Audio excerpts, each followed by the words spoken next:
Hey everyone, welcome back to the channel. Today, I'm gonna show you how to add Shopify product on TikTok. So first, to install the TikTok channel on your Shopify store, you can find the TikTok app on the Shopify App Store.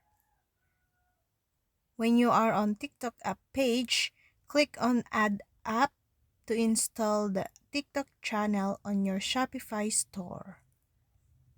After finishing the installation, the TikTok channel will appear on the left sidebar of the Shopify admin dashboard. You should be able to connect your TikTok for Business account to your Shopify store from this panel. On the next page, I already logged in my account, so I will just click on Connect. You can use your own accounts or change users by using switching user.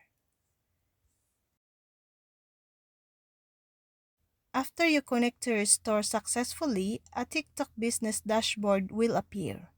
This is where you can control the TikTok business account and completely install the TikTok channel on your store. So, you can now add Shopify product to TikTok shop. And that's all. Thank you for watching. See you again.